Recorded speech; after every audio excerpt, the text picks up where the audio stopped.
Thank you very much for joining us on this Friday at the Magnet Schools of America Conference in New York City. My name is Samantha Lee, and along with my partner Michelle Brommer, we will be presenting Flipping the Script on Flipped Classroom. We are from Woodlawn Academic Magnet High School in Baton Rouge, Louisiana. Some more about us. I am Samantha Lee on the right-hand side. I am an instructor for the past 3 years at Woodlawn High School, and I have graduated from Louisiana State University with a degree in biological sciences and a concentration in secondary education from the Go Teach program. I teach a variety of courses within Woodlawn Academic High School, including AP Environmental Sciences, an LSU STEM Pathways course called Introduction to Biomedicine, a dual enrollment for biology course, and I am partnered with my co-instructor, Miss Michelle Brommer, who is an instructor at Woodlawn High School teaching AP Biology, Traditional Biology, Magnet Physical Science, Great Scholars Physical Science, and Traditional Physical Science. She graduated as well from Louisiana State University with a Bachelor's of Arts in Political Communication and Sociology. What will we be learning today? We will be learning about what Flipped Classroom entails. We will be learning about how Flipped Classroom is congruent almost exactly with a college science course, and as well as Flipped Classroom and student engagement, following that with implementing Flipped Classroom into your own courses.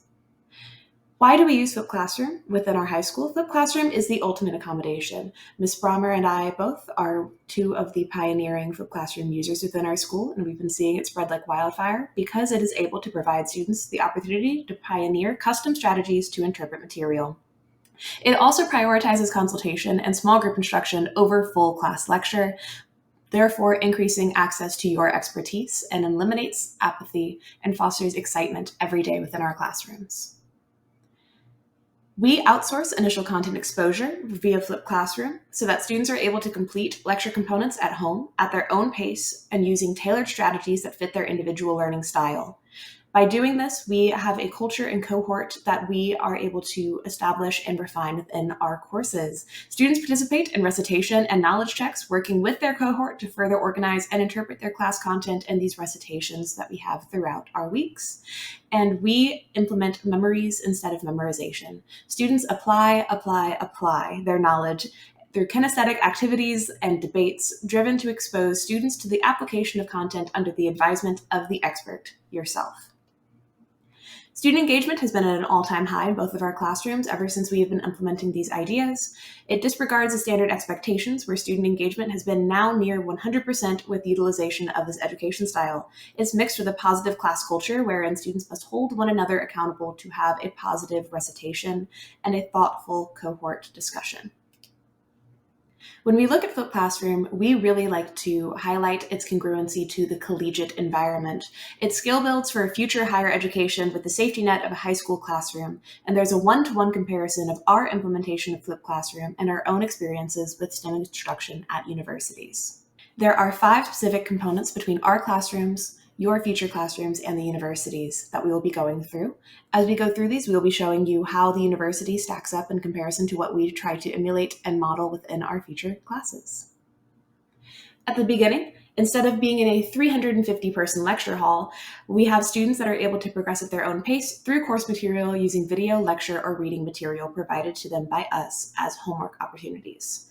That opportunity explores modeled note-taking strategies that range in structure. We actually begin our courses with a very high structured amount of different styles of note-taking and are able to end the year with very free-range note-taking, and students are able to look at their test scores across each exam to see which style of note-taking works best for them, instead of having students miss important parts of the lecture because they're unaware of how to take notes and they're trying to write every single word down and missing the key terms. Students learn to prioritize information in a low-stakes environment instead of in an environment where they assume that they will only ever hear this information once. These are some examples of student notes that have been taken. I believe that almost all of these student notes are created by English second language students that are using these models and using these different interrelationships between different concepts to portray their understanding. After the students take their notes and watch their videos, they are ready to ask a million questions, and we welcome that in our recitation.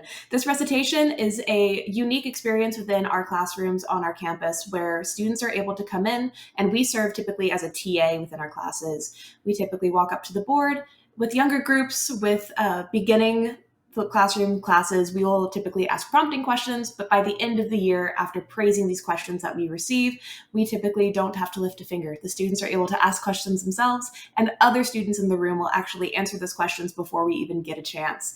That cultivates that stronger bond and cultivates student understanding in a higher capacity. Typically within the university level, there are about 25 students to one teaching assistant, and these are typically off-site outside of the lecture hall environments that meet once a week to be able to go through Q&A style about the content that has been being taught. Sometimes there are practice problems that are involved with these recitations, and we try to emulate that within our classroom as well. Once they've taken these practice problems, answered their questions, and had discussions about the material, we will provide a post-recitation quiz with higher order questions that allow them to demonstrate the learning that they have mastered from the day before, the evening before, and today in class. These quizzes can check the class level of understanding of the raw materials that the students have before they apply it to our upcoming labs, and they provide us with daily data towards our standard achievement for our students. Within the university level, there are formative assessments that are administered by TAs wherein students will complete a task or answer questions directly related from the previous lecture, and the TAs and the professor will use this information to be able to identify any learning gaps. This also may serve as a pre-lab quiz if there is a lab component of a course to ensure that students are in compliance with safety expectations and procedures before they are given any hazardous chemicals. We then move on to our students' favorite part of every single day, which is why our engagement is so high. Because we allow for the lecture to take place outside of the classroom, we have room every day for a lab, debate, or activity.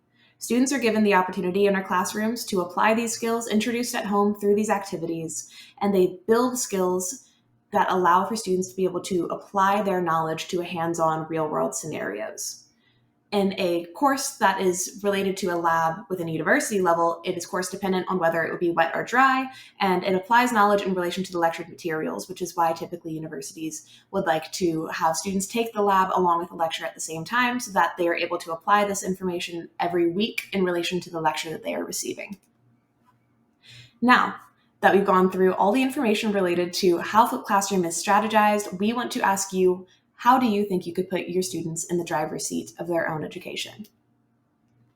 As a foundation before the next activity, we want to break down the key components of our specific skill building activities and our recitations, as well as our lectures. This typically is what we will expect to see in the videos or in the readings that we would provide to our students before they come out into our classrooms and are ready to ask these questions. We typically provide 2 to 3 essential knowledge pieces.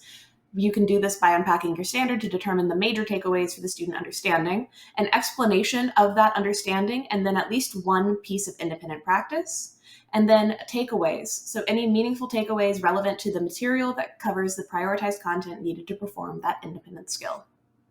Where can you start? I would like to ask you to identify any background information that comes before your favorite in-class activity that typically runs a little too long. This is an activity that you can see yourself having to pick up between classes because it ran out of time, having to send emails out to faculty saying, I'm sorry, my students are going to be a little bit late. We were just wrapping up this really cool activity. This is an opportunity for you to use Flipped Classroom to reduce that lecture component and increase that lab component to save time within your classroom. So I'm going to ask that you create a simple structure of your video script that will include 2 to 3 essential knowledge pieces of that background information for the lab that always just runs a little over time. Description and practice problem of how students will apply that information to their lab. So if that's taking an average, if that's graphing, whatever the case may be.